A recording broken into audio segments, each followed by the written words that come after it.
Well, good evening, good evening, good evening, good evening, good evening, good evening, good evening. WeatherBrains episode number 941. It's the weekly show all about weather.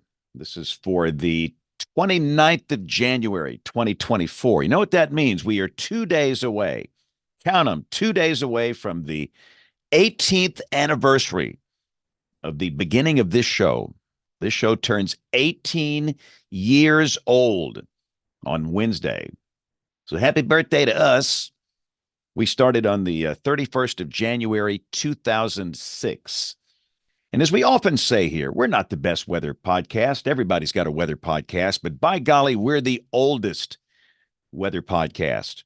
So for those that don't know, this is the pre-show. It's the magical, marvelous time of the program where we do three things primarily.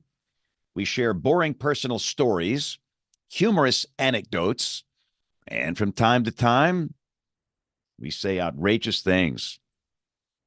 I need to go on a rant tonight. This is not the night to do that because although I might do it in the pre-show, we're going to go live to Baltimore tonight. This is going to be our live show from the AMS annual meeting, the American Meteorological Society annual meeting in Baltimore. We've got Dr. Neil Jacobs. We've got Kim Cloco McLean. Dr. McLean is there, so those are our two correspondents, and they will be pulling in important weather people. And if you've never been to one of these, it is a huge, huge convention. It's big. It's a lot better than the NWA that we always broadcast from in September and August whenever they have theirs. And again, like most folks are there. I am not. It is almost impossible for me to get there in January. The last one I attended was in Austin, Texas, and I want to say it was way back in 2013.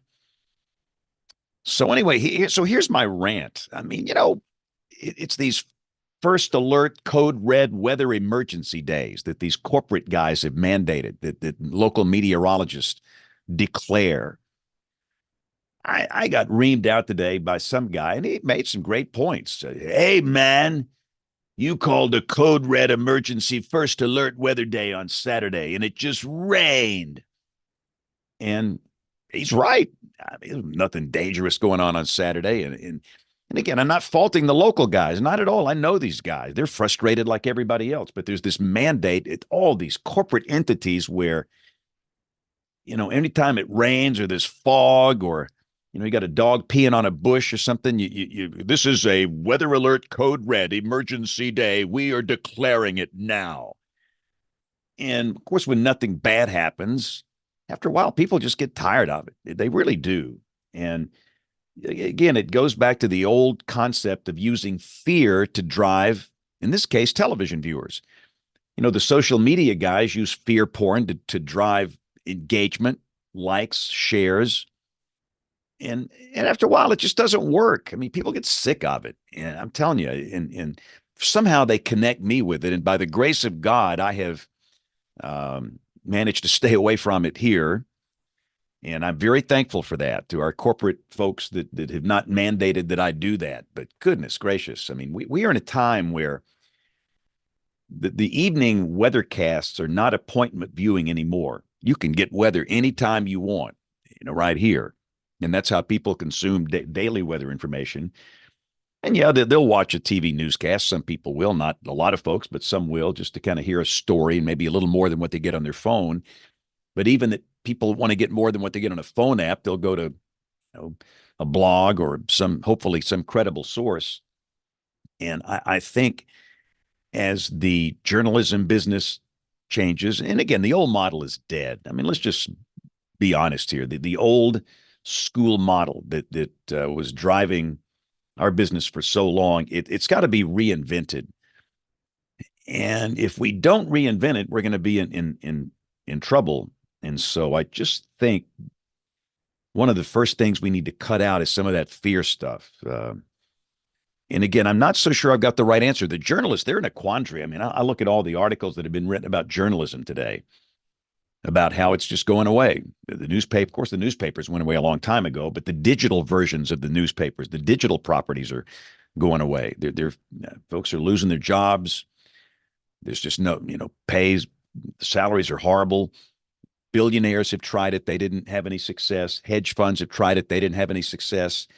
Old school journalists have tried it. They didn't have any success. And it's obvious that the old system just needs to be maybe put away. I mean, Jeff Jarvis wrote a blog post pretty much saying that, and he's probably right. And we have to look at it on the weather side too, in terms of what we do.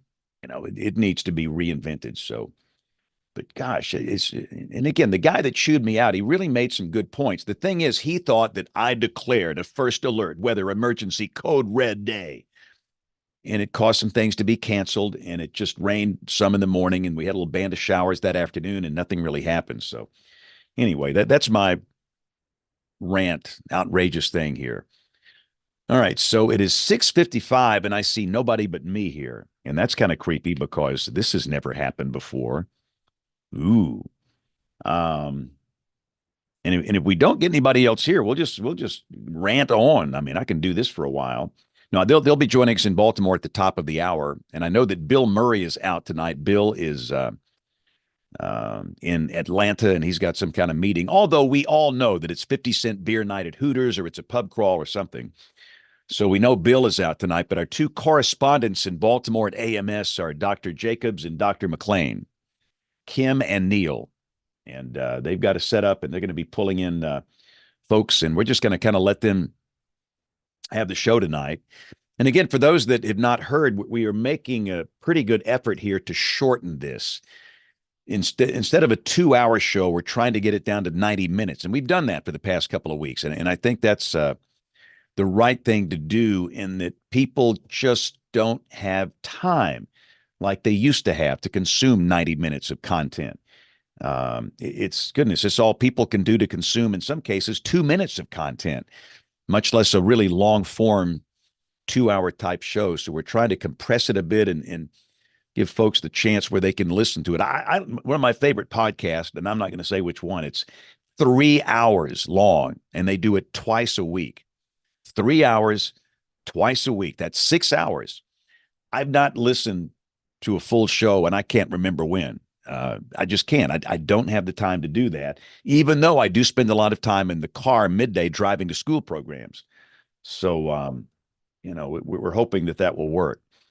I see Rick and I see Jen. So if it's just us, if our Baltimore correspondents don't make it, we'll make this a show. We will. We will, no doubt. But I know they will be joining us. But goodness gracious, it is so chaotic at these AMS meetings. Yeah.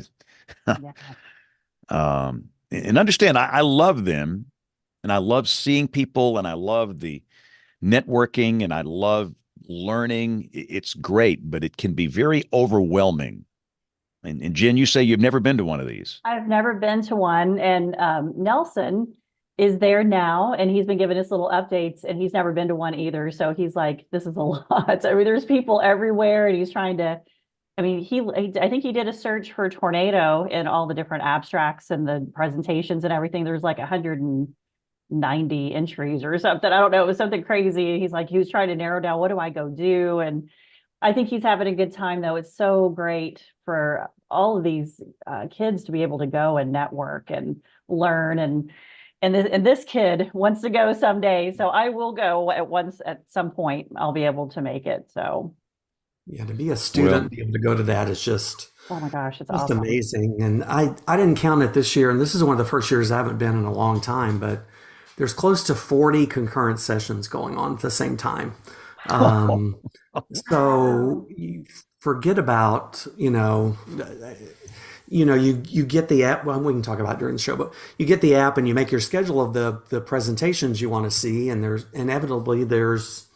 3, 4, 10 at the same time, and it is overwhelming for sure. But it's a great experience if you can survive it. I got to be honest with you, Rick. My thing has always been, and I'm one of the sole reasons AMS still publishes the book, because I like going through that with a highlighter. To me, it's easier than the app, but I'm an old fart. So.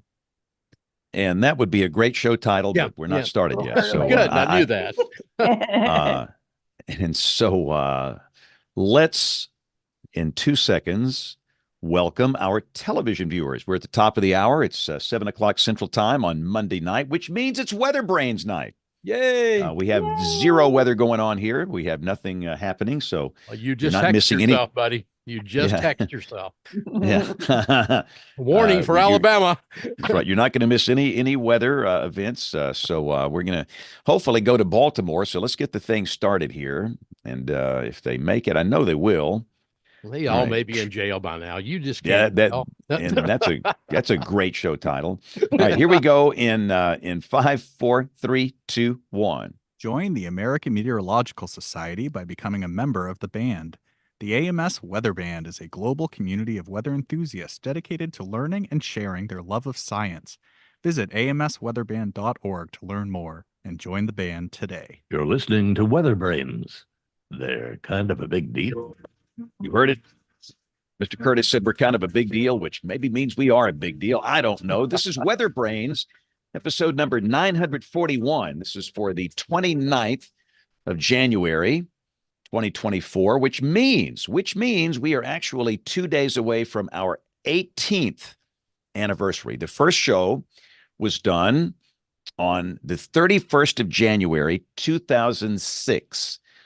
And listen, everybody's got a weather podcast, and they're all great. We're not the best weather podcast, but by golly, we're the oldest weather podcast.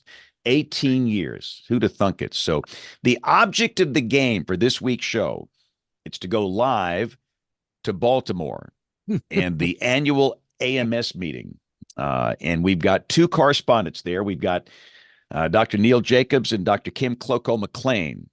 And we all know how these meetings can be. So, and let's just say that Bill Murray is out tonight. James Adelot is out tonight.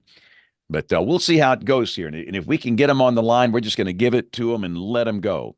But Rick Smith, for those that have never been to an AMS annual meeting, kind of describe the scene, what's going on up there now. Wow, AMS annual meeting is can be completely overwhelming, even if you've been to 10 or 20 of them. Huge convention center, multiple hotels in a downtown area usually. I don't know how many thousands of people. I think 6,000, 7,000. Troy, correct me if I'm wrong, ish, something like that. And it's a who's who of everybody in the weather business. And then I remember the first time I ever went. One of the most striking things to me is, who are all these people? How are all these people interested in weather? There's people in suits. There's people from all over the world. There's anywhere from 35 to 40 concurrent sessions going on at the same time. That means starting at 8:30 in the morning, there'll be 30 to 40 sessions scattered throughout that convention center, ranging everywhere from AI to weather communication to who knows what. So it's a wonderful experience if you can ever get there. But boy, you better bring your walking shoes and get your pencil and your highlighter out and plan your day, because it's a lot, but it's great. It's truly, and I know James, we've been at meetings together. I've been there with Rick and so forth, and Jen and other folks. It's truly a mix of academic types. You got your broadcasters that attend, even though the broadcasters in AMS tend to meet in the summer. They meet in the summer. There'll be some broadcasters in Baltimore, and a lot of private sector folks as well. They're in the private sector, and maybe a lot of weather service people. Don't forget the government folks, and even people elsewhere in the government that act as meteorologists for their agencies, whether it might be FAA folks or people like that, or FEMA. It's just truly a mix, like Rick said, and I have to second your opinion about the fact that it can I'm one of the people that kind of griped. I won't say the first word. I griped when they wanted to get completely away from the paper book.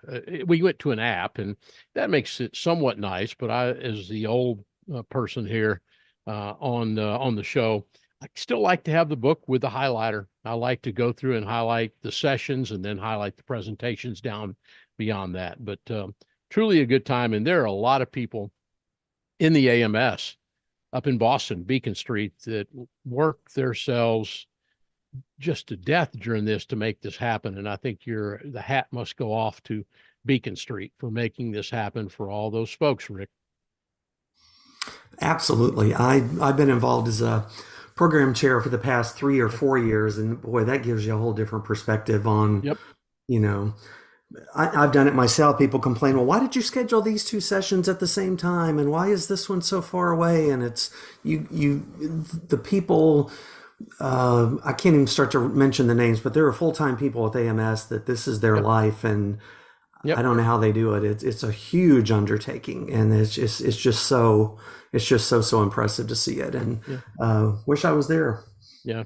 Well, I was program co-chair, I guess, for the meetings in Austin, or one of the meetings in Austin. That happened to be that at the time that was interesting because Louis was the president, Louis Salini, and that was a lot of fun. That's one honor that I still to this day am proud of, that we pulled off a meeting where Louis was president, and it went very well in Austin. But it is a heck of a job, and a lot of it done by those folks in Boston. And One year, I spoke to the student conference Yeah. group, and I really enjoyed that. Yeah. This was in New Orleans, and I forget what year. You know, when you get old, Troy, stuff runs together. I know. But and who are you the again? yeah. What am I here? But Yeah.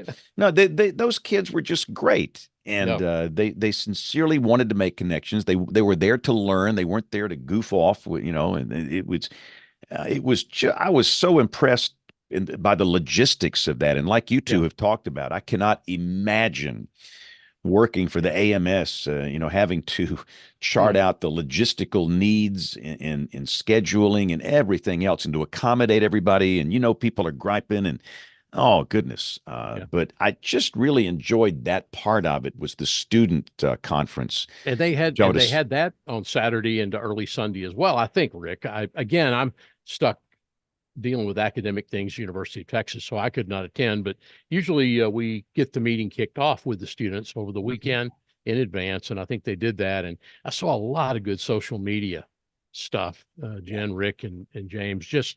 And these kids, they're really pretty amazing. Yeah, that's one of the coolest experiences I've ever had at AMS was in Atlanta in 2015, I think it was. I got to speak at the student conference, and I hadn't spoken I hadn't been to the student conference before at an AMS annual meeting, and there were like 800 students in the room. I was like, whoa, that was a big group to talk to, but they're so awesome. And to get the opportunity as a student to go, and you see them, they're dressed up, they're networking, they've got their business cards, they're working it, and that's what that's for. And honestly, the AMS, NWA, all these professional meetings like this, the best part of the whole meeting, there's great presentations, there's great sessions and panels and presidential sessions and all that stuff, but the best part of it is just talking to people, meeting people. Some of the most memorable experiences come out in the lobby in a break, or at a Twitter mix. They're having the Twitter mixer somewhere in Baltimore tonight, where all the weather Twitter people get together. That's always so much fun. And the poster sessions, interact with people, and it's so fun. Yeah, the poster sessions that they have, both AMS and NWA do that, when you have people that are particularly early career people and get the chance to display their work. And then more importantly, is they're out there standing with that poster and talking to academic types, broadcast types, all kinds of meteorological folks that are there. And that is where I've really learned the most sometimes, in those going up and talking to people at the posters and finding out what they're looking at and what their work is. Absolutely. Yeah, the poster sessions, I really enjoy those. You know, you don't feel pressure. You just kind of walk through and you talk with people and you meet the most interesting people, and some of that information is really good. Some of the research, and again, you get to talk with them and ask questions, and it's kind of a one-on-one thing, which is really good. But I was going to go back to this Twitter mixer, that the weather Twitter, or X, you know, instead of Twitter, whatever it is now. That it's not the tweeter, it's the Xter. I wonder if there's ever been a brawl at one of these things. I'll watch the weather Twitter guys start fighting. I would love to see a good brawl at a weather Twitter meetup. Yeah, I saw. I don't know if they condone that, James. James, I remember NWA in Huntsville. We piled in a car and we drug you to the weather Twitter mixer there. Remember that with I Lee do, and Smith and I did not see a brawl at that event. there was no brawl. That was a fun event. But Yeah. Now, if we ever have a brawl, I remember from my growing up days, I still remember how to get into a fight. So I even as I'm an old man, I can still take care of myself. And again, for those that are just joining us live, we're hoping to join Kim and Neil and I, they are fighting a lot of things out there. They're fighting the big crowd. They're fighting bandwidth issues. Yep. They're fighting probably space issues. I mean, I think we have all done these shows from the NWA. And I wanted to ask Troy and I do. Jen, I love Rick just told us that our group got kicked out of the exhibit hall. So I'm telling you, it's getting interesting. Yeah, Stay we were tuned. kicked out last year too, I think. So. No, I will tell you that's what happens, and they're going to find a new place. We'll join them soon. But in fact, here comes Kim right now. So we're about to go live to Baltimore. But the NWA meeting and the AMS meeting, there's just a different feel to both, and they're both great. I mean, I have loved both of them. But obviously, the AMS is much, much bigger, where you've got thousands of people there, and So let's see if Kim can hear us. Kim, tell us what's the story here. What's going on up there? Stand by, please. Stand by for news. Yep. Looks like she is muted, and she is working feverishly. Look at this guy. Once we get them unmuted and get their mic all hooked up, we will go up there. And I see Kim with headphones on, and I see Neil with headphones on. They look very official, and they're going to get their mic plugged up here. I want to hear the story how they got kicked out of the exhibit hall. I guess the exhibit hall closed. So, yeah, kicked out of the exhibit hall is the working show title right now. I've been to Baltimore many times, but not for a meeting like this. Does anybody know what the facility is like where they are now? Has anybody ever been to this facility? Rick, they're at the convention center, right? I mean, is the convention center in Baltimore, right?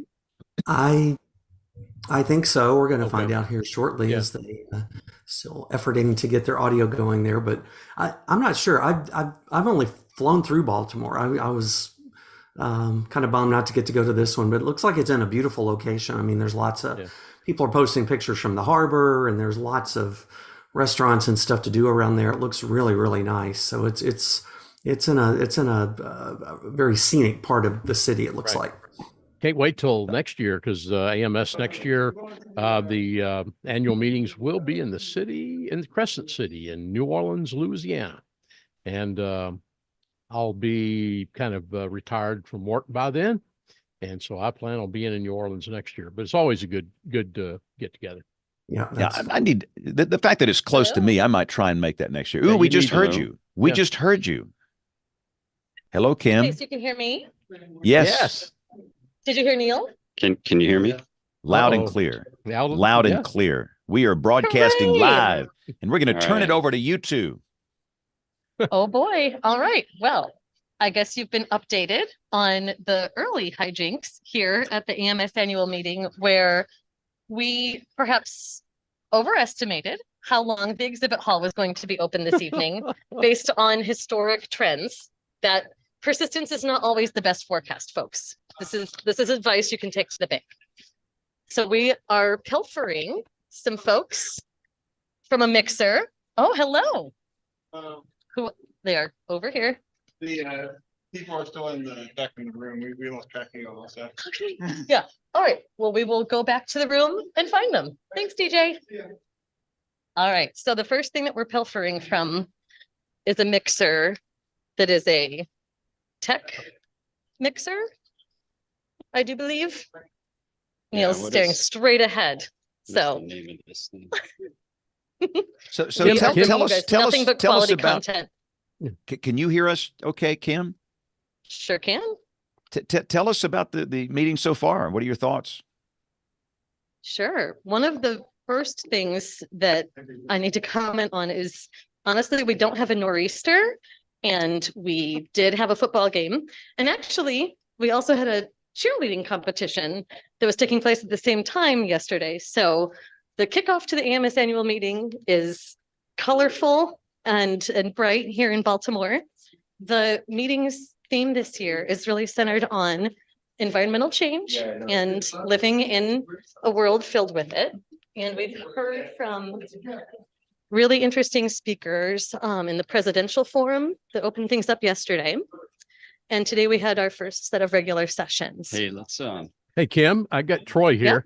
Got a question. Are you at the Baltimore Convention Center? Is that where it is based?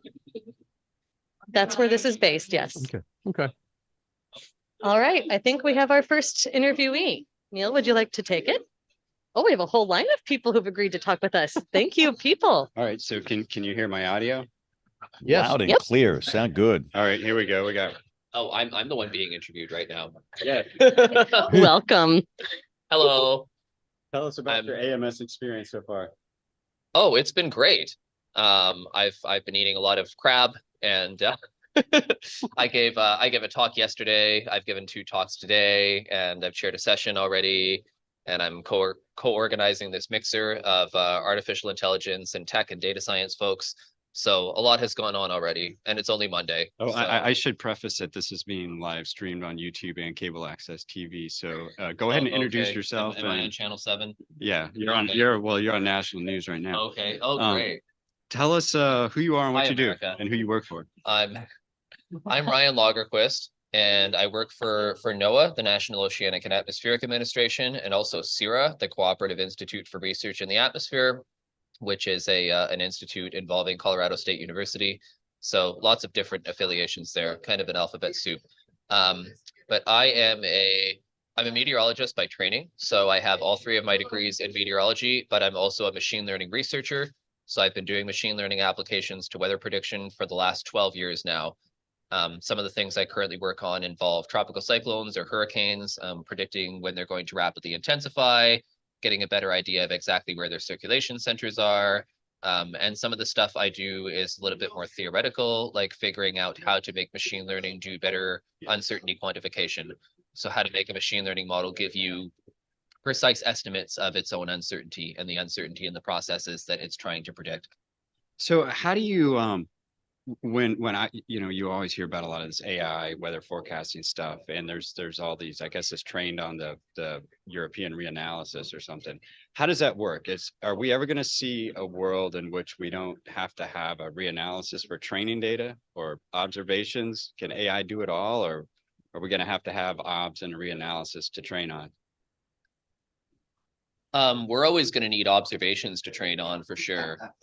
If you don't have observations, then you don't know what's happening on your planet right now. You know, even if we had an extremely rich data set of observations, let's say that 100 years ago, we had a super dense network of weather stations all over the world that were observing things with the spatial resolution we need and the temporal resolution we need. Well, that would be great, but that was 100 years ago, and the climate has changed since then. So as our climate continues to change, I mean, one of the issues here is that we're modeling the Earth system, but the Earth system is non-stationary because we're changing it so quickly. So we absolutely need observations to continue into the future. We need to observe the Earth system in higher resolution spatially and higher resolution temporally. So we definitely need more observations going forward. Can't live Awesome. without those. Got one more question, and then we got to get on to a couple other people here. Sure. Should I be scared of AI? Is it gonna take over the world? No, you shouldn't be scared of AI, at least not in the way that that's being sensationalized on the news and social media. You shouldn't be scared of general artificial intelligence like Terminator or HAL 5000 or whatever, or Skynet taking over the world. That's not something that I think is possible with artificial intelligence. I think there are concerns with AI, AI ethics and AI bias. So, for example, we see some stories that have appeared in the news are, a person is getting their picture taken at the airport by one of these automated machines that matches their photograph to the passport. And so there's an AI model that lives inside this machine that detects faces, but it's mostly trained on white people. So when Black people get their photographs taken by these machines, it's like, hey, I can't see your face. You need to put your face on the screen. And they're like, but my face is on the screen. And we have other examples in law enforcement, for example, where AI models are being trained to determine what the correct sentence is for an offender, and they're trained on sentences that are decided by human judges who are often biased, they're often racist, they're often sexist. So we bake these human prejudices into AI models. In the meteorology world of weather prediction, obviously the consequences are a little bit less dire. We're not sentencing people to prison or what have you, but we still we're using observations that are often provided by human observers, and those observations often come from areas that are more affluent and more rural. So there's people who can be underserved if you're only training your AI models on observations that come from these better served areas. So I would love to get just one question in here, and that is, I look in it on this mixer, and you're just talking about who is advantaged or disadvantaged by the way that these things have been designed. Do you feel like we have enough representation within the field that's doing AI to help develop the kinds of applications we need to serve all of our publics? definitely not. No, we're getting better, but we're still we're not where we need to be in terms of diversity, equity, and inclusion within within this field in general, within science and STEM in general, or within this little subfield of people who do AI for weather prediction. But there are people doing great work in this space to make it more equitable. So things are changing. I would like to see them change faster. But we are, yeah. I hope that we're moving the needle at a fast enough rate that eventually we're gonna get to a world and a field that's just and equitable. But yeah, it's a great question. Thank you very much. Thanks. Really appreciate it. All right, up next. All right. I see myself. Yeah. Yeah, there you are. Hi. Please let us know who you are. I am Philip Tissot. I'm a chair for coastal artificial intelligence at Texas A&M University Corpus Christi, the Conrad Blucher Institute, and I'm part of the National Science Foundation Artificial Intelligence AI2ES, which is at the University of Oklahoma, headquartered there. Amy McGovern is our field leader, and I'm one of the co-PI. So we do AI for weather, climate, and coastal oceanography. How to make better predictions, and then if we have much better predictions with an AI model, then there's the question of why is it better? And so there's the chance to gain scientific insights from a model that performs better than the others. And at the core of what we do also is trust, because you asked a question about, are people going to be afraid of AI? So for a long time, it was ignored. These past few years have been fantastic for AI, but there's going to be issues coming up. We already see them. And so we need to provide people the tool. We need to study how do people distrust, what do we give them to be able to make those decisions on what to trust and not. And so that's also at the heart, not just in general society, but for weather, climate, and oceanography.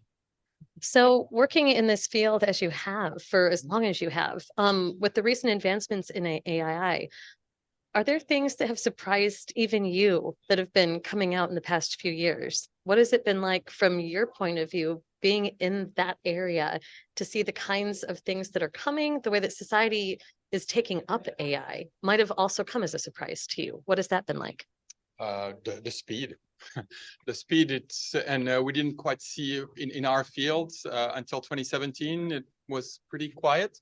And then within 1 year, it started ramping up, and we went from 35 presentations in our artificial intelligence conference to hundreds now. So it's an order of magnitude in a few years, and it's a lot more resources, a lot more people working in the field, and just moving faster than I think any of us. The performance also, there's a reason why there's so much enthusiasm or so much interest in it. The AI models until AI has been around for a long time, including in the environment, starting in the in the mid 80s. There was expert systems, but it's deep learning that's really brought it to a level of performance, and that level of performance has made AI what it is today. Awesome. I'm about half through the battery life of the thing. So Oh, all we right. should probably Well, get a couple more people before. If we All drop right. off, I'll have to swap the batteries and we'll hop back on. Doing AI and the National Service All right. Forecaster, and he's been there for. We've been working together for 20 years. do you guys have any questions while we're talking with all of our AI experts? We're about to bring in yet another one. Anything from you all right now? You guys keep rolling. You're good. All right, then we'll keep going on. Thank you so much. Thanks. Okay. All right. Tell us who you are and where you work. Yes, my name is Waylon Collins. I am a senior meteorologist with the National Weather Service Weather Forecast Office in Corpus Christi, Texas. I've been about 30 years in the weather service. I'll be retiring soon, actually. And I work with Dr. Tissot. I've been collaborating with him for over 15 years, 15 to 20 years, in the prediction using artificial intelligence to predict thunderstorms and more recently fog. Well, I'll go ahead and kickstart some questions here. I'm really interested in the uptake of AI for weather service operations. Can you give us just a broad overview of where is that in your view? Do you feel like weather service is taking this up even at the rate that they could or should? Is this something that has broad applications we haven't even wrapped our arms around yet? What's your perspective? Well, the Weather Service is focused on using numerical weather prediction models, which is use fundamental equations, integrate forward in time, based on determinism, where you know a system, you understand the physics of a system, then you use a series of differential equations to integrate forward in time, and that's numerical weather prediction. And the Weather Service has been working with that primarily, and also ensembles of predictions to account for uncertainty. There is still room to go with respect to incorporating artificial intelligence. And there, again, the work I've been doing was working with, again, using the output from the NWP models as input into, as post-processing that information into numerical weather, into deep learning models to predict thunderstorms and also a fog. There's some incorporation, I believe, with respect to the radar output, for example. I believe when you analyze the radar for severe storms, for example, you have a hydrometeorological classification output parameter, which I think it uses fuzzy logic, which is part of artificial intelligence. But there's still more room to go in respect to artificial intelligence in the weather service, yes. Neil, I'll open the floor to you. Do you have any additional questions here? So was Moss the original AI for weather? Statistics, that was based upon the idea that, you have these numerical weather prediction models, back in the 1970s, 80s, the models were not as accurate in terms of the surface. You have these, it was very good with broad scale, high and low pressure systems, but when it came to determining what's happening with the surface, they were lacking. So the idea of model output statistics, or MOS, is to use a series of multilinear equations to relate model output in upper levels to the surface. So correlating what's variables in the upper levels, several thousand feet up to the surface, so better predict surface temperature and wind. So it's how should I say? It was more of a statistical relationship as opposed to artificial intelligence. But when we do, however, when we use numerical weather prediction models, we output that. We post-process that using AI, and we're using only NWP and post-processing that only for AI models. That is a form of MOS. But a fully nonlinear MOS. Yes, fully nonlinear MOS. That's correct. Because the MOS equations were again they were linear relationships. They're multilinear regressions. What was used with neural networks, post-processing neural networks. It is a universal approximator. So you're not simply looking at linear relationships, but also nonlinear relationships. So Very cool. Awesome. Thanks. Thank you. Hey, very I much, want to Ryan. ask one quick question. Oh. I want to ask this question. Do you think that AI will take away jobs in meteorology for professional meteorologists? Can you guys still hear me? Uh-oh, did we lose Neil? The Samsung or? Uh-oh, stand by. We have Are you still on with your phone, Cam? this. Look at this rig he's got down here. That's impressive. I mean, wow, this is a professional outfit here. Spanish just talking while I'm filming you doing this. This is like a true professional rig, and it obviously takes 2 PhDs to work this thing. So I'm glad that we have our 2 that are there on the site. Watch the power All go right. out the How's eastern that? seaboard in just a second. You know. That's right. This is quite the setup. Neil has No, already this is like reached really good. The Yeah. audio I was is really just- good. Really I just good. want to Fabulous. ask. Yeah. I was just Good. going to ask, does he think that AI will take away jobs for meteorologists Yeah. in future Ah. generations? Question for you both. Do you think that AI will take away jobs for meteorologists in future generations? Well, since I'm with the National Weather Service, I will punt. I'll answer. I think I've been in the middle of emergency situations. I think the communication between a PowerPoint and a county judge, or a web screen, web page and a county judge or a mayor really doesn't work very well. I think the work of the National Weather Service is critical because they know the model, they know the limitations, they know also the National Weather Service offices are embedded in every one of the communities. And so a lot of the work of the National Weather Service is done year round in terms of communicating, creating those relationships. And when a hurricane hits, like for us, it was Harvey. Harvey, Cat 4 hurricane hitting direct. That no one died during then it went further north to Houston, and then things, it was even massive. But I attribute a lot of that success to the National Weather Service and to the relationships that they built with others. And so I think that's sort of scientist community based. Theirs is not. I hope that's never going to go away because it's fantastic. Yeah, it's the. I know, but I love AI. That's a very hopeful answer. Thank you very much.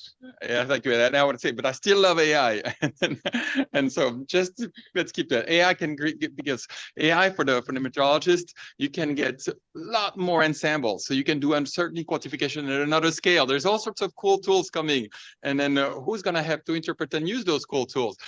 Yeah, National Weather Service. I'll say, as a social scientist in this space, the stuff that you can produce with those ensembles, it's really easy to vomit probabilities on people. Yeah. It is not easy to curate probabilistic information into a storyline. Yeah, exactly. That's a lot of our research right now for our students. So one part that is pretty cool with AI is the concept of convergent research, where you have social scientists coming in like at AI tool. Yes, social scientists that are sort of working very early on from the very earlier prototype. And then as you're refining the prototype, you're also showing it. So you want to have a prototype very clear. You're also showing it to the future users. And then you go to the second generation with the feedback of what's important. And for AI, how are you going to trust it? How are you going to explain it? And so, so I don't know. It's on that part. You shouldn't retire. Why? It's too early. You're young. Right.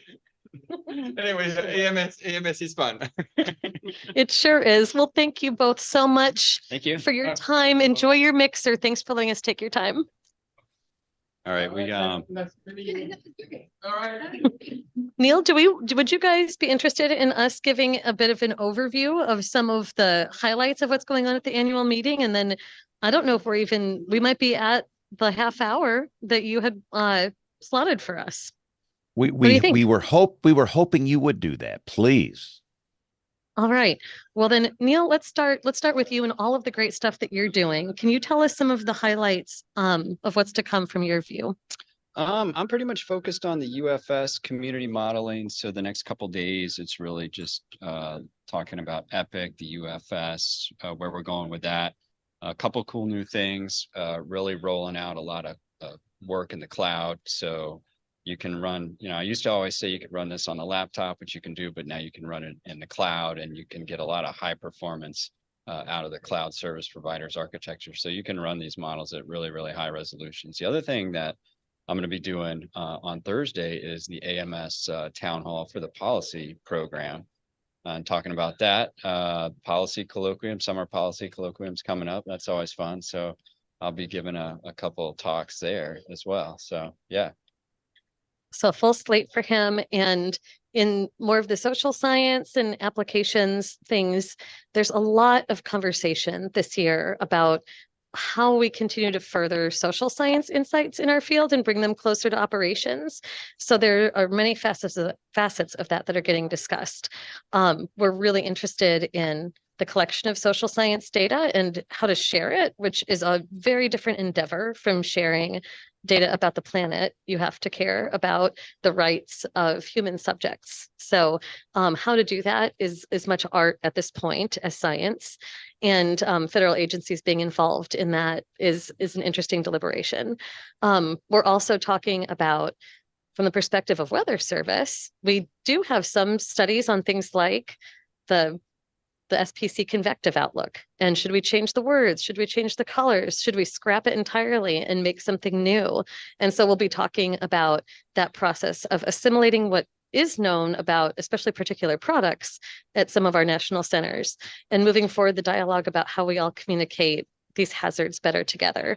So from my point of view, I've really enjoyed some of those sessions, and there's so much that goes on at this annual meeting, and there's really no way to describe it adequately without being here to experience it. We have 7,100 people here this year. And so, or sorry, it's over 7,000. And if it gets over 7,100, then we'll have record attendance. And last year was the record when our first post-pandemic year at 7,100. So we're pretty excited to see so many people engaging. And with that many people, you can only imagine all of the things that go on here. But from our perspectives, those are some of the highlights. Back to you guys. Hey, Rick and Jen and Troy, notice that Kim is a commissioner here. It's like the commissioner of Major League Baseball. She is the commissioner of the AMS annual meeting. I mean, that's big time. That's very cool. That is like slightly big time, Neil. I mean, wow. So how are the accommodations, the logistics, everything going smoothly so far? Well, our hotel last night got evacuated at 2 a.m. So that was exciting. I guess one of the aforementioned cheerleaders pulled the fire alarm. So that was great. So I got to spend some time with AMS staff and the dean of the School of Meteorology at OU, and some folks from the Weather Channel, and then some like hapless other people who weren't meteorologists who were like, why do you all know each other? Why are there like 100 people who all know each other out here at 3 a.m? Huh? They make you go outside? Oh yeah, we stood outside for an hour because they didn't give us an all clear. It was a really good case study in, okay, so did you all go and evacuate as soon as the alarm went off? No, you didn't. It took a couple minutes, didn't you? You had to confirm the threat, wait to see what other people were doing. Everyone was listening for those doors to open. And then they got outside and they were, again, trying to get more information. And man, yeah, nobody told us anything. So that was pretty fun. Wow. The tech, yeah, but otherwise the convention center itself has been very lovely. And I think it's always a bit of a challenge when you have this many people to get something that's easy to navigate. This one's a big walking meeting. There's a lot of steps, but it's okay. We'll get through it. Did you have a chance to participate in the student conference at all? How did that go? I didn't. I just got up here today. Oh, okay. Okay. Yeah, I didn't because I was doing this commissioner things importante. But I love the student conference, and apparently this year it was just enormous. And one of the things I have heard from the student conference is just how excited students are coming into this, and that they're really looking for where to dedicate themselves for internships, for jobs. Our field is so different even than it was 10 years ago.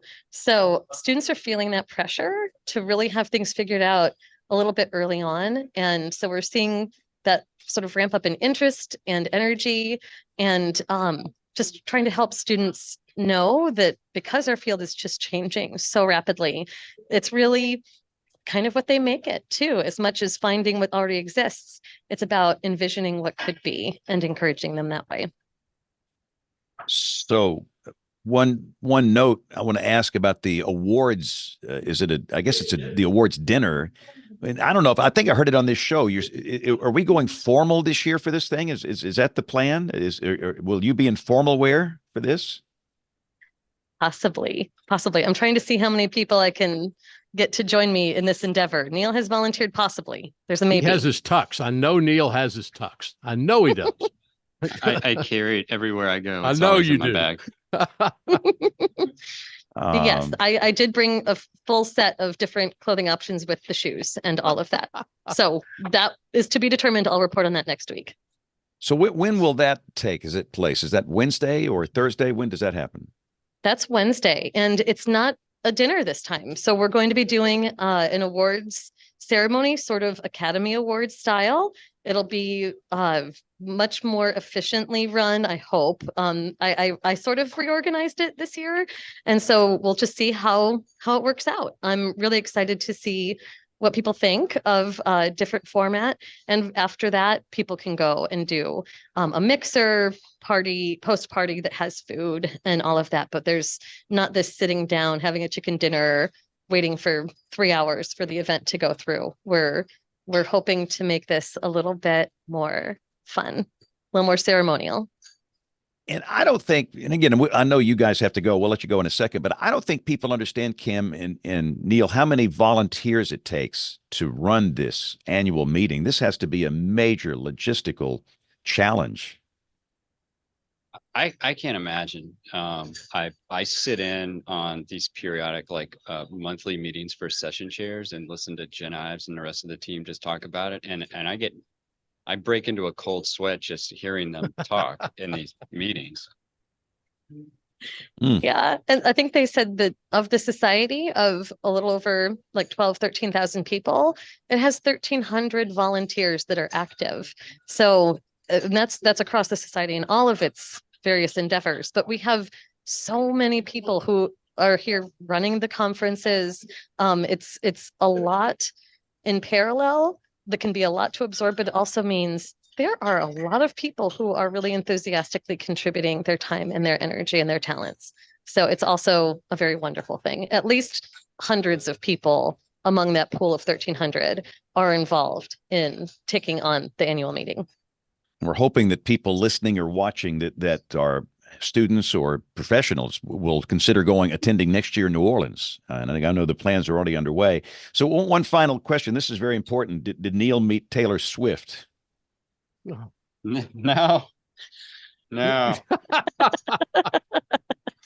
I'm devastated. So the Ravens played Sunday. He's going to shake it off. Yeah, show title. So the Ravens lost apparently on Sunday. And so I guess fans are in mourning there. Well, Kim and Neil, thank you so much for joining us live from Baltimore tonight. You all have a good time tonight. And if you apologies if you hear glassware in the background, we're getting the bar open over here. Oh, have yeah. One for all me. Right. Have one for me. All right. We You will. guys You go have a guys- fun time at a pub crawl. Yeah. Thank you. You Great- have a good great. night, guys. Thanks, everybody. Yeah, that they got a fancy rig up there. Troy, did you see that thing? I mean, No, wow. it has Kim and Neil behind it when you get that. I mean, it'd been me again. We were blacked out the Eastern Seaboard by now, and there'd be power failures in the Appalachians, and it had been a disaster. But Neil and Kim, extraordinarily good job. Well done. It's really good. And you're talking about volunteers, and I was just thinking as they were talking, there's 30 to 40 concurrent sessions going on. Every single one of those sessions has a student volunteer that's helping. So there's a session chair that's kind of in charge of just running the show, but that student volunteer is the key person because they're running the clock. There's a countdown timer. You've got 12 minutes to talk and lights turn green, yellow, red. And then the student volunteers are really the ones that are doing the tech, and all these are virtual and all these are hybrid sessions too. So they're having to make sure that the Zoom is working and all that. So you can't do anything like this without the volunteers. And there's so many of those students that devote their time and energy. They're getting some quality networking time when they're doing that. But that's a hard job just by itself. And there's hundreds of those people that are help running those sessions. So it's just amazing. And Rick, how does the social media work? Running this hashtag, there's got to be a lot of volunteers for that, because for those of us that can't attend, kind of keeping up with it on X and the other platforms, who runs the social side of this thing? Well, the AMS social is run by different people. There's different conferences. Like I was part of the Societal Applications or Societal Impacts Symposium. We had a team of people that did the social media just for that one symposium. And so there's different Twitter accounts, whatever you call it, X accounts that are out there. So they're running that. But the good stuff really comes from just the people. Our good friend Nate Johnson, there's nobody that can beat him in live tweeting these sessions. Trevor Boucher, Morgan Berry. There's just so many people that go to the conference and take the time to tweet about it. And you really, if you follow the AMS, it's AMS 2024. That's the official hashtag that they want people to use. If you're following that, you're getting a good sense of some of what's going on. Now, you're not getting 40 concurrent. Nobody's tweeting in every one of the sessions, but there's some good stuff there. And so much of that just comes from people like Nate and Trevor and others that just, they're good at it, and they're able to do that. And I've been watching it all day today and all day yesterday. And yeah, it's a good way to keep up if you're not there, for sure. Rick, another thing too that I always found interesting with this, and I know I've seen where you've had ties to this, and Jen and James as well. At these meetings, they usually do a day. Imagine this: they usually do a daily weather briefing, and in many cases, they, Rick, correct me if I'm wrong, but largely they may be put a local WFO to kind of be in charge, but a lot of times they get students.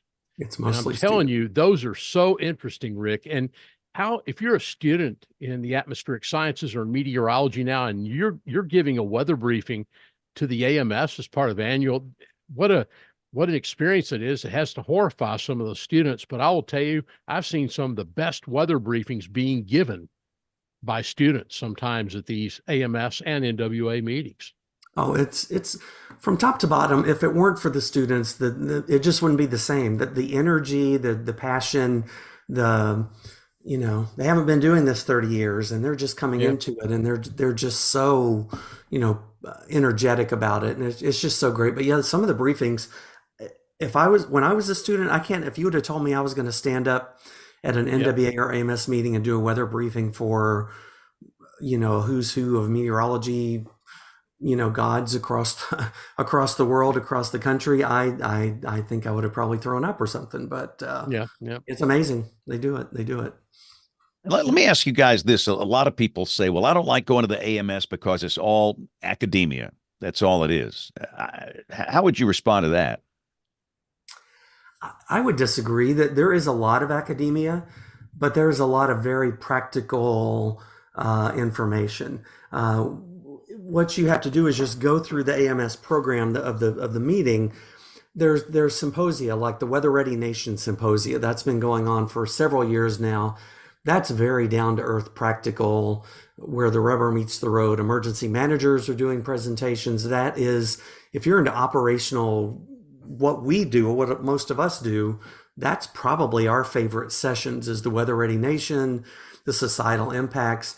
There are symposia and conferences that have titles that I can even hardly pronounce or understand. And, you pick your niche. And it's weird, when I go to an AMS meeting, there's 40 things going on at one time, but I end up really going back and forth between 2 or 3 different rooms the whole time. You have all the Weather Ready Nation talks usually in 1 or 2 conference rooms or session rooms, whatever you call them. And you just kind of go back and forth. So it's like, you can go see all of it, but yeah, there's operational there. Now, NWA, it is almost purely operational. It's very, if you have 2 sessions going on at an NWA meeting at the same time, that's a lot. It's usually just one. And then AMS has their specialized conferences, like Troy mentioned earlier.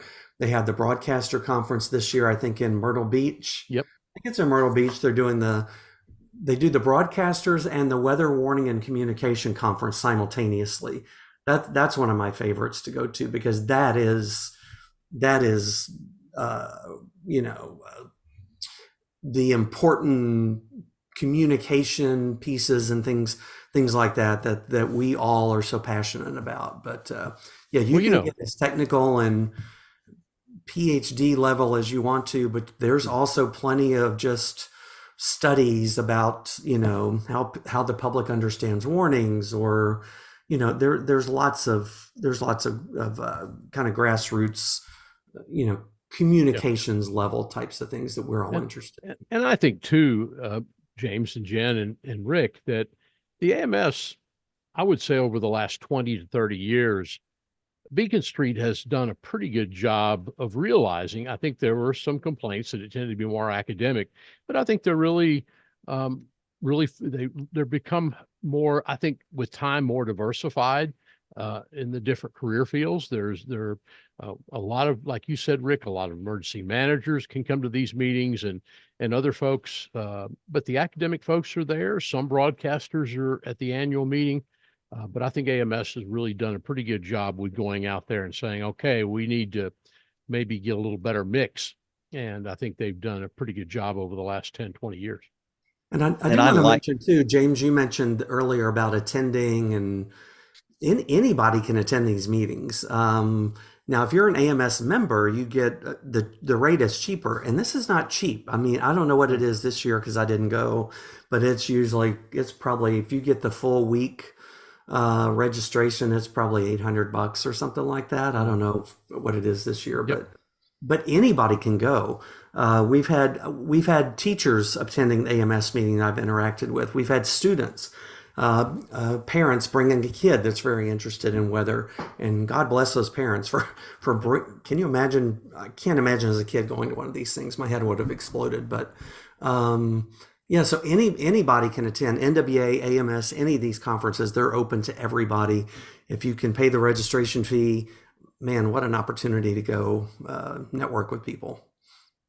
Yeah, and I again, the last one I attended, I really enjoyed it, and I'm a big believer in supporting both the AMS and the NWA. I've heard some practitioners say, hey, I'm just going to support the NWA. That's who we are. Well, I think they both serve a very critical purpose. And do I agree with everything they both do? No, but nobody will. Nobody will. And I just think that we need to, they had strong AMS and a strong NWA. So again, I've been a member of both for a long time, and plan on staying a member as long as I'm breathing here. So, but again, thanks to, Neil and Kim for their work up there. I got to figure out what this commissioner title involved. That she's kind of a big deal apparently at this thing. Her home smells of rich mahogany, and she has many leather-bound books, in the words of Ron Burgundy. So, and by the way, looking at these, I mean, Rick, how many commissioners do we have in the AMS? I'm thinking there's like 8 or 10. Am I off on that number? Yeah, I would need to refresh my memory, but yeah, there's a whole infrastructure in the AMS with counselors and commissioners, and I think that's right. But yeah, I got to hang around with Kim and Neil last year at AMS when we were doing WeatherBrains and other things, and they're both big deals. I mean, Kim is like knows everybody there, and she is just so plugged in with everything. And yeah, so if whatever a commissioner does, she's a good person for it. Absolutely. Most bizarre tweet on the hashtag I saw today. These poor people staying at the Home 2 Suites in Baltimore for AMS 2024. They're closing the hotel tomorrow. Closing permanently. It's done. I mean, how'd you like to be at the AMS and you got this nice place to stay, and you get an email that says the hotel is closing permanently tomorrow. You have to leave. Oh, you're kidding. No, it's just like, it says all existing reservations are canceled, and you will need to relocate today or the first thing tomorrow morning. And then they've reached out to some other hotel to try and help them find a room. But it says, we apologize for the situation as the owner of the building has decided to close the hotel. So, wow. That would, wow. I've not heard that one. These giant conferences with 7,100 people there, there's always a primary conference hotel but then there's always 10 or 12 other ones. I've never heard of that before. That's Nope, wild. haven't either. Yeah, I've seen a lot of traffic on that on here. I'm thinking, wow, wow. So anyway, we're going to take a break. I did not see a bit of audio from Tony this week, so we're going to go straight to Jen's This Week in Tornado History, and we're going to come back. We'll do the email of the week with Jen. We'll do a weather roundup, picks of the week, and much more as WeatherBrains rolls along. This week in tornado history, 44 tornadoes were confirmed on January 30th, 2013. The strongest was given a rating of EF3. It tracked over 21 miles through parts of Bartow and Gordon counties in Georgia. There were 17 injuries and 1 fatality. The tornado developed during the late morning just southwest of Adairsville. It strengthened to a high-end EF3 in the downtown area. For the National Weather Service summary, 95 structures were damaged, 31 of those were destroyed. Many of the homes were damaged due to trees falling on them. The worst damage was along Highway 140, where a large portion of a manufacturing plant was destroyed. Over 100 cars were overturned near exit 306 on Interstate 75. For the February 1st, 2013 edition of the Atlanta Constitution, 51-year-old Anthony Raines was killed when a tree fell on his mobile home. This tornado continued into Gordon County. From Redbud to Highway 53, numerous trees and power lines were downed. 7 poultry farms were destroyed, and 268 homes had varying degrees of damage in Gordon County. Over 200 were single-family homes, and 66 were mobile homes. The National Weather Service notes that some of the EF3 damage in Gordon County occurred literally only blocks away from EF3 damage that occurred on December 22nd, 2011. Join the American Meteorological Society's Weather Band at amsweatherband.org to connect with weather enthusiasts all over the world, plus 10,000 plus members of the AMS. Swap stories and data, join photo contests and interactive webinars, or test your trivia knowledge. Full membership is just $12 per year. And don't forget to join WeatherBand February 29th and March the 1st from noon to 4 for the annual virtual Jamposium. As requested by WeatherBand members, the Jamposium will cover topics from climate change and severe weather to science communication, citizen science, and the April 2024 total solar eclipse. Go to amsweatherband.org to get started. All right. Pick an email, any email. It's time for the email of the week.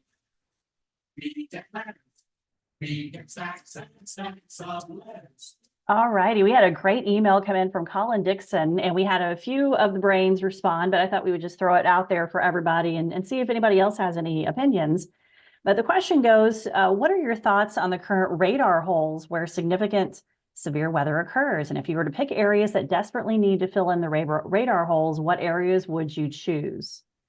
And so James Alida, I think, had his finger on the button quick because he had several that he has to deal with: southwestern Alabama, southeastern Mississippi, and then also parts of southeastern Missouri, north central Arkansas. I covered that in Poplar Bluff, and that's a pain.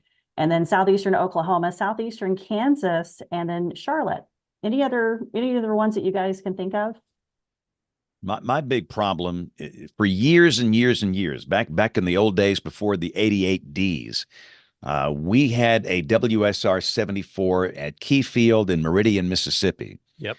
And that thing was just crucial because, listen, if you know anything about tornado climatology, those things are always flying through that part of East Mississippi and West Alabama. And that is a critical point of entry for my folks here in Tuscaloosa, Birmingham. And in the 88D world, it went away. And so we have one at Birmingham and we have one at Jackson, and we've lost that. So just from a selfish perspective, that to me would be just critical to fill that gap. And there's been a lot of folks involved in that, some pretty high up politicians, but obviously our friends at Climavision, the group that we had on the show, they're going to put a private sector radar in there. If it's not operational now, it should be soon. And again, hopefully the NOAA will come in along the way. But that's my big wish on the wish list. What about you guys? I got a question for you, Troy? James, or Rick. Rick may have more knowledge of this. And again, call me ignorant because I'm a little slow but I'm aware of the Climavision, the stuff they're doing.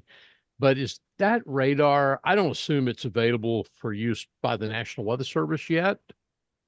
or by broadcasters, Rick?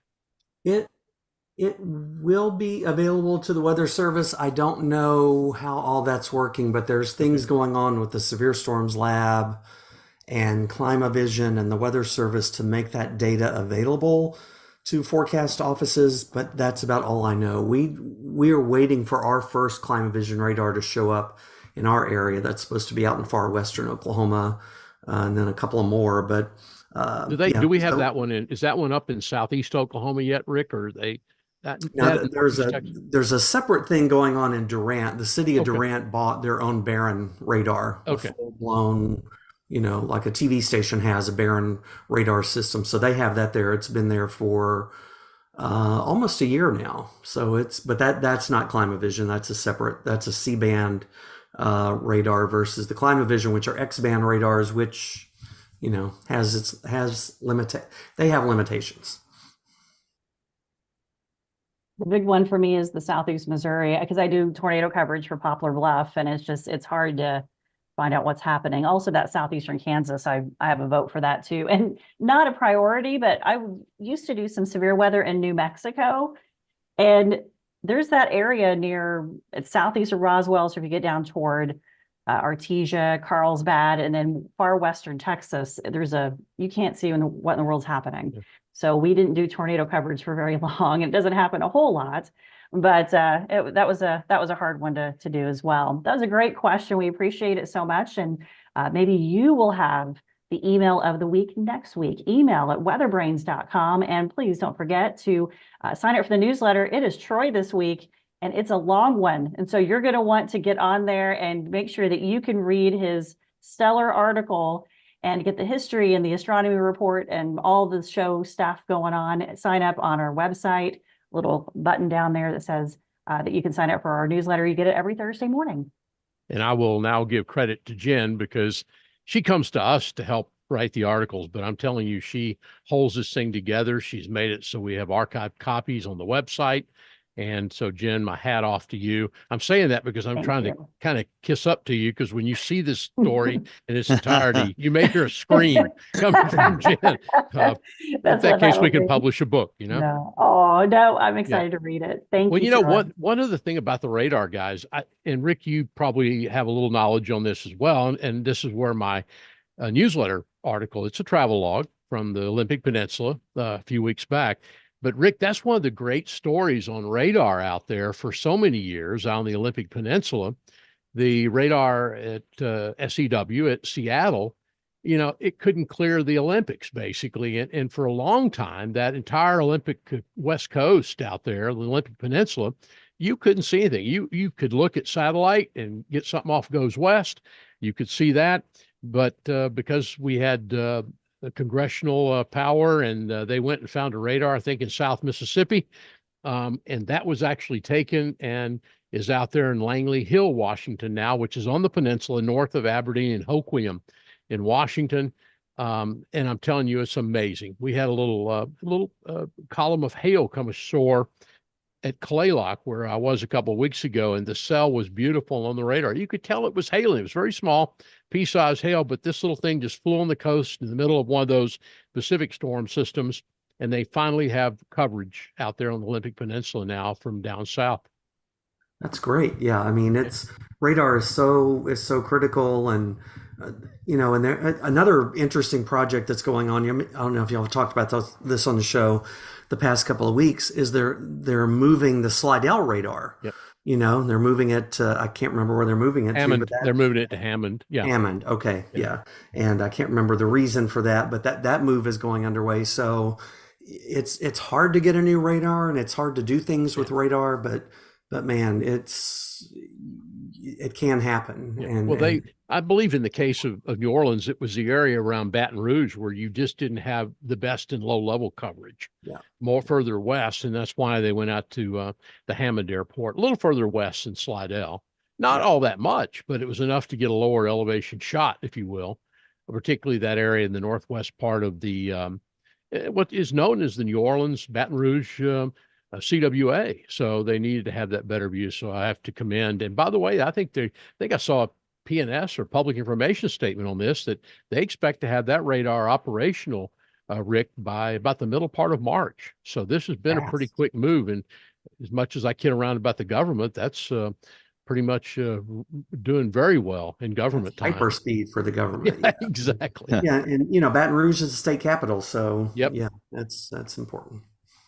All right, so let's do weather roundup here. And I will say I was in Florence, Alabama this past Saturday for an event, and but thanks to everybody for coming. It was an amazing crowd, an amazing event. But they're still talking about being buried in snow and ice. I mean, goodness gracious! The Shoals, Muscle Shoals, Florence, Sheffield, Tuscumbia, back into Northeast Mississippi, Yep. Corinth, over in that area. Yeah, we had several 7, 8 inch totals that I've, through Cocoa Ross observers, I put in up there and asked people to help. I mean, that snow came, up to the west as far as Corinth. It led up a little beyond that, but that stuff resulted. We talked last week about this, but James, that resulted in some places in northern Alabama, northeast Mississippi, the schools were closed for a week and a day or two.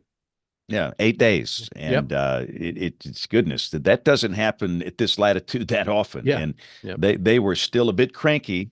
The kids loved it, but after the first couple of days, it's kind of fun. But after day 2 or 3, the adults are done with it, and so. So you're saying the parents would rather have the kids in school?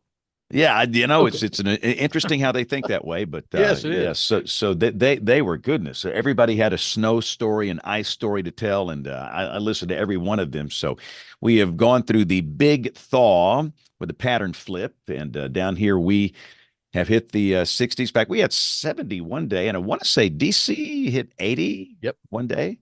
Yep. Wow, they're in tank tops and flip flops for a day up there, but. Anyway, so we've been. I'm just telling you though that the Pacific, and I'm waiting for Rick to get in on this, but the Pacific is very active. There are a couple of systems lined up out there, and this next one coming is going to kind of soak the southwestern U.S. And as it moves eastward into Texas and the southern plains for late Friday into Saturday, even around Austin, another inch or two of rainfall. I don't think winter's over with yet, Rick. No way. It's over. But gosh, it sure is nice to have a break. Our social media was saturated with how many hours has it been since we've seen the sun, and it was such a big deal when the sun came out. Most of us in central Oklahoma City, Norman, we saw it when we woke up Sunday morning, and man, you go 6-7 days with no sun. For some that's not a big deal, but it's great to have it back. But yeah, so we had mid 70s in western Oklahoma today and 70 here in Norman, and expecting 60s through the week until that system Troy mentioned comes through Friday night and into Saturday. But no, I mean, it's just, I don't see anything just looming immediately, but we're not done yet with winter. I wish we were. Let's go to our Arctic Circle correspondent, Jen, who should know more about this. So it all originates with you. So what's the story? It's my fault. I'm so glad for the break. I mean, it was just, I was talking to somebody this weekend and I'm like, man, it's just been so busy. Really kind of kicked off with the tornadoes in Tennessee. It just seemed like from that point through last week and this weekend, it's just been just nuts. Up here, it's not too bad. I will like more days of sun for sure. I need it. But it's been so gloomy and just chilly. But we have one little chance for rain and snow tonight into tomorrow. And then we're dry, maybe a little bit of rain Thursday evening, and then we're pretty quiet for a bit. So I'm glad for the break up here. And highs in the 40s. I'll take it. That's not too Arctic. We have a curious little upper low that's going to be rotating through the deep south this weekend. It's a very curious little feature, both aloft and at the surface. And of course, all of the our standard rogue Facebook accounts, they've gone crazy with it, telling the world that we're going to get 2 feet of snow here. Uncle Joe's Tot Locker, Snowman Sam, Storm Chaser Casey, SpongeBob. Hey, man, Alabama's going to get a foot of snow, and those TV people are paid to lie, and they won't tell you anything. And of course, those posts get 20, 30,000 shares. Oh, yeah. And you come in with the sensible post that nobody reads. But anyway, the other thing that's really starting to I don't know. I don't know what it is about this, the last one, but the corporate overlords in the television business, they mandate, and I am not faulting any meteorologists. It's not them. It's the corporate overlords to declare a code red emergency weather first alert day. And by the grace of God, I don't have to do that here. They have left me alone, and I'm so thankful for that. But I'm seeing an increasing frequency of these on days when it just rains, or maybe there's some fog. And it goes back to the concept of using fear porn to try and increase television viewers. And I will tell you, people are sick of it. And they come after me, and and I don't blame people. They don't know what channel they watch. They don't know what number I work on. They don't know. They just hear it. And the negative response to this stuff has really increased in the last few months. And I don't know if there's a mandate to step up the number of code red, first alert, weather emergency days or not. But it seems like they're coming with increasing frequency for days where there's no dangerous weather. And I just hope somebody in the corporate world can step back and realize you're not bringing people in, you're turning them off. And anyway, I don't want to get into that rant, but between the social media snow guys and the corporate first alert, code red, emergency warning guys, it's just, I could go on a 2-hour rant, but I'm not going to do that. So, and I would assume they do it in, Oklahoma City and Austin and most markets, every market now. And, again, I'm just very blessed that we don't do that here. So, all right, let's morph into picks of the week. And again, for those that have not listened in a while, we're trying to shorten the show from 2 hours to get it down to 90 minutes because we know that your time is valuable. And with the world being bombarded by content, folks don't have the same amount of time they probably had 10 years ago or 18 years ago when the show started. In fact, when this show started, the 30th of January, 2006, the show was 30 minutes long. On the nose. David Black, the guy that produced the show back then, he kind of came from the old school where you had a hard out, 30 minutes, you're done. And so he really tightened up that audio, and it kind of morphed from 30 minutes to 2 hours with time over the years. And so we're trying to reel it back a little bit to make it 90 minutes. And I think that's a great idea. So we're going to go to picks of the week, and mine involves Rick Smith. Rick, did you see that photograph? Oh yeah, I did. That's outstanding. I don't want to. I don't want to. Listen, if you're listening, just follow the link. It's a Twitter post. Somebody on the X sent that. And I've seen it before, but I mean, I laughed out loud when I saw that. I mean, that's good stuff. So I have a Rick Smith portrait. This should be his publicity photo. This should be hanging at the National Weather Center when you walk in. But that's going to be my pick of the week because it was so good. Troy, did you see that picture of Rick? Oh yeah, and this is for Kevin's one of his classes, right? That's right. It was Kevin Closel that did that. It was Kevin that did that. Yeah. And that image, I saw it. I was impressed, but then I thought Kevin's good at that. He can come up with stuff, and he came up with good stuff. So it was a great picture. Excellent. All right, Troy, give us a good pick of the week. I don't. I'm foghorned. Foghorn. Whoa. Well, hang on here. Let me play it. All right. I'd love the sound. All right, Rick, give us a pick. Go. Now, James A. had one he didn't use since he's not here, so I don't know if we can do the reverse foghorn, but anyway. My pick of the week is a tweet from the Storm Prediction Center, I think last week. Matthew Elliott, who's the warning coordination meteorologist, one of the top 2 warning coordination meteorologists at the National Weather Service in Norman. I'll just say, I'm just kidding. He and I are both WCMs in different offices there. But they did a tweet, and he's put together some statistics on convective outlooks. So he has a climatology from 2015 to 2023, the frequency of all the different levels: general thunder, marginal, slight, enhanced, moderate, high. And it's just interesting to see how frequent those outlooks are in different parts of the country. Some of it is kind of what you would expect. I think Oklahoma is one of the places that has more moderate risks than anywhere else, but the Southeast is getting a lot of outlooks, obviously, too. So that's the pick is a tweet that has a link to those images. So I think that's just really interesting. Excellent. Again, we'll put the link up on weatherbrains.com. All right, Jen, what you got for us? Go. Well, unless you want to hear the foghorn once again, I will go steal James A's pick because I did not have one. I was doing like 8 things before I jumped on the show, and that was not one of the 8 things was to find a pick. But his pick of the week is a sounding from Fairbanks, and his comment is no storms predicted. It's quite the inversion on the sounding. Yep. And so yeah, it was very interesting. So you can go geek out over that tweet. And one thing too, Jen, is that originally was in a post by Brett Schneider, up in Pacific I'm sorry, Alaskan region up there. And if you follow anyone, Climatologist 49 is so good. Brian does an amazing job, and this sounding is pretty amazing when you look at it. And you want to follow. By the way, he chases. I saw a great video of him. He ran to a moose on the way to work today. All kinds of stuff that Brian does, but it was a good pick by Okie James. Yeah, and folks were asking how's the air quality, because as we know, it can be pretty crummy up there, but it was actually pretty good even with that strong inversion. So yeah. And by the way, for those that are watching, not listening, love it. I'm just saying, good old. We've never seen Moses and Rick Smith in the same room. No. So I've seen that more times than I would like to. Probably not going to see Moses and Rick in the same room anytime soon either. So. Yeah, that's true. Love you, Rick.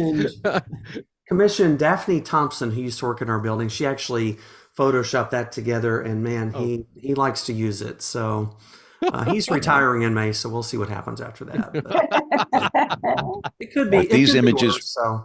Yeah, no, this will never, ever, ever go away. You know how it works. So, like it. And let me say, I actually I sent in 2 pics. That photograph was one, and I forgot I sent another one in. Why I did 2, I don't know. But a group from Mississippi State, including Kathy Sherman Morris, published a paper called "A Change in the Weather: Understanding Public Usage of Weather Apps." Yep.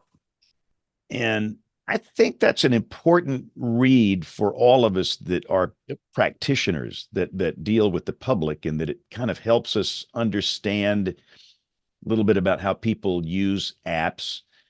And again, I'll just give some of the basic conclusions here. What would you describe as your main source for getting a weather forecast? Weather app is now up to 80.5%.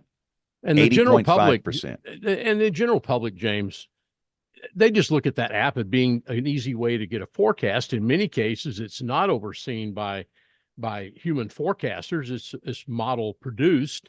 That's what makes it easy. And I tell people if they want an app, I can make an app from the Weather Service. They can't have an app, but I can make an app that looks like an app, and it quacks like an app, and it walks like an app. And I tell people to use the National Weather Service because that's where you got 24 hours, 7 day a week for people watching over the forecast. Are they perfect? No, but I'll tell you, anyone on this show perfect. But I'm telling you, you can go to a Weather Service site on the browser, and you go down to the point and click, Rick, and save that page onto your home page as an app. You can put it in there, AUS forecast. So. And you also have a mobile. Rick's got it up on his screen. Yeah. Is that the mobile, Rick? You're muted. Yeah. Sorry, I was muted. Yeah, you can put the icon on your home screen, and it looks for all the world like an app. But that's just so yeah. Yep. So anyway, 80%, 80.5%. Number 2, and again, this is your main source for getting a weather forecast. Number 2. A website on the internet. That's a 17.3%. Okay. Television is now down to 8.2%. Wow. And, listen, I'm old as dirt. I started doing this on television in 1978. That's how old I am. And back in the late 70s and in the 80s, television was over 80%. And now television has dropped from 80% to 8.2%.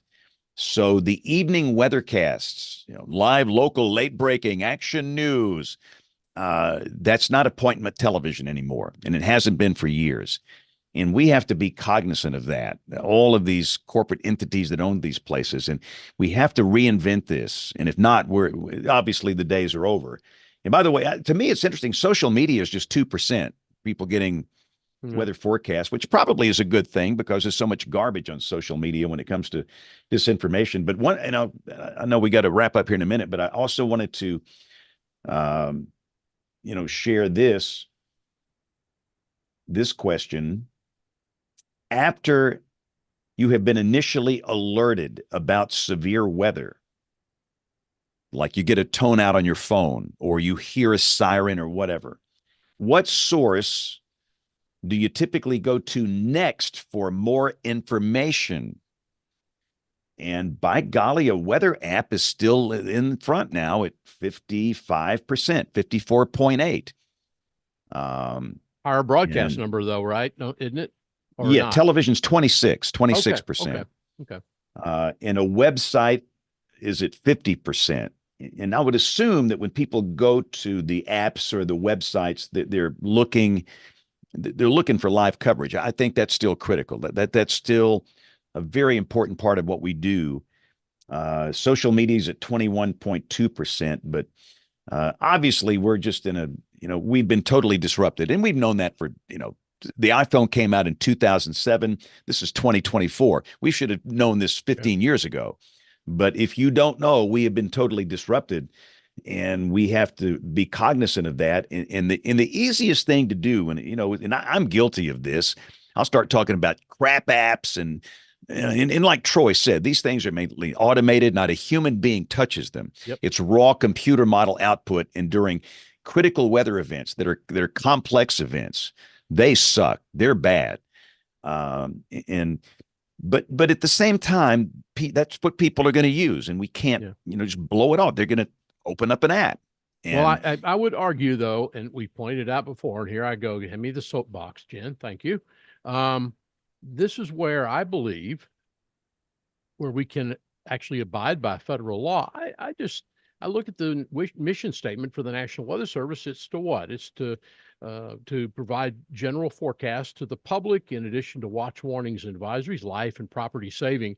And I don't think there's a place in the world, if we developed an app that could do that from the Weather Service, and that's the only thing, no other value added stuff, I don't think that violates the agreements which were signed in the 1990s. And I think it's time to look at it again. Talk to Ken about that up at headquarters. But I just believe we could do an app for the weather. There's not another government agency out there that doesn't have an app. So I think it's time for the Weather Service to have it. And we would be able to get those watch warnings, advisories. No offense, James and Jen, we'd be able to get them direct from the horse's mouth, from the Weather Service directly. No, I agree. I preach on, brother. I mean, preach on. Get me started. We only have 8 minutes to go here, so got a couple of minutes. I couldn't agree more. Yeah, but I also believe, and I'm gonna go back one last time with this, James. I think that if you get a forecast from an app, and I'm not talking about severe weather information, but a general forecast, it's your responsibility to ask where. Contact the authors of that app and say, who is preparing, or what is this forecast app that I get for zip code 78759? What is it based on? I don't think you'll get a response in a lot of cases on those apps. So you got to know where your information is coming from, and it needs to involve a human being. And I will say one other interesting point here that they had 600 responses, 600. And one question, do you have a smartphone? Well, what do you think the percentage was there? 90, 95. 99.2. Oh, geez. Only five did not have a smartphone out of the 600. Wow. And I think that's a good sample. I think that's right on it. I hear some people say, well, a lot of people don't have those smartphones. Well, yes, they do. And I know there's a few people that don't. I understand there's a few people that don't have. Most people don't have TVs now, but even during the glory days of television, there were some people that didn't have television. But the bottom line is that the smartphones have become universal. And another interesting question to me is if you install a different weather app other than the stock app that comes on your phone, what would it be? And number one, the Weather Channel at 47%. Number two, AccuWeather at 31.8%. The local news stations weather app, like the ones we would produce, is only at 10%, 9.7. And trailing that would be WeatherBug and Weather Underground and everything else. So the Weather Channel's influence perhaps has faded on the cable side as cable TV kind of dies and what we do dies. Their weather app is doing just fine. And those are different entities. You know, the weather, IBM, the weather company, owns their digital properties. And I think Byron Allen, I think that's right, owns the Weather Channel television side. But Jen had a question. I'm interested. I haven't had a chance to look over the article completely, but James, is radio showing in there? Because I think radio, while it has to be a smaller number, I think it's important. So here we go. So what would you, and I agree it is. It says, what would you describe as your main source for getting a weather forecast? Radio was 0.0, not one out of the 600. But what about warnings? What about warnings in a warning watch advisory situation? What source is the first source to alert you that severe weather is occurring near you? Radio scored 1.3%. And then after you've received a notification of a warning, what source do you typically go to for more information? Radio scored 4.3, which is a little higher. Well, and God bless Jen and the people that do radio, because I think it is important. And this is the whole deal going back to the AM radio ban stuff where the car manufacturers of cars are talking about pulling them out. I think that's a huge mistake. It may not be big numbers, but I believe you ought to keep AM radios in the car because one day something's going to happen and we're going to need it. I will tell you. Thank you, Troy. And, you know, I might be sending you my resume soon. No, but I'm kidding. No, but I will say, and I've heard feedback from folks, the biggest time that people listen to radio is after a hurricane. Why? You don't have power, and so you have your battery operated radio. And some of these big news stations, some of the NPR stations and all that, they do a great job at doing wall-to-wall coverage, talking to the emergency management and all that. And even during the event, they do a great job, but it's after that event that folks listen. I think for some of the tornado coverage, that folks, you know, listen to radio as well, especially if you're in the car. And that's why I will always say, if I'm on the air, I'm always trying to give mile markers. You can stream TV, and James will, you know, say that, but James is not necessarily saying mile markers. He might be, you know, some folks may not think about that, but you have to think about who's traveling. And if you can mention the mile markers is very important. But in terms of the daily forecast, I don't know. Well, it reminds me, James, of our old days of listening to WWL when Camille was moving into Nash Roberts, Mississippi in 1969, and how important that was. I still think, I'm not wanting anything bad, but I'm still afraid of where we are in society now here in this country, that we're going to need that at some point, because if something big happens, you're going to have cell failures. Yeah. Oh, yeah. Yep. No, I'm afraid a black swan is a real possibility. Anything from civil unrest to nuclear detonation, whatever. We are at a very odd time. And I've lived through the 60s, which was really strange. And it's strange now, but I do agree. But having said all that, we got to go because it's time. We promised to do a 90-minute show, and 90 minutes flies by quickly. But we do want to thank Kim and Neil for being up at AMS in Baltimore. That was great. And if you're new here, we are typically on the air Monday nights at 7 o'clock Central, 8 o'clock Eastern. And you can watch the video version live on YouTube, youtube.com/WeatherBrains. But we know that most of you listen. The podcast version typically comes out Tuesday morning every week. But hey, if you want to get in touch with us, the email address, it is email@weatherbrains.com, and you might be the email of the week. So we'd love to hear from you on behalf of the entire WeatherBrains crew. I'm James Spann. Thanks for listening. Have a great week, and God bless. Thanks, y'all. Thank you. It was fun. Great show. Great show. Good show. I really like this one. Y'all have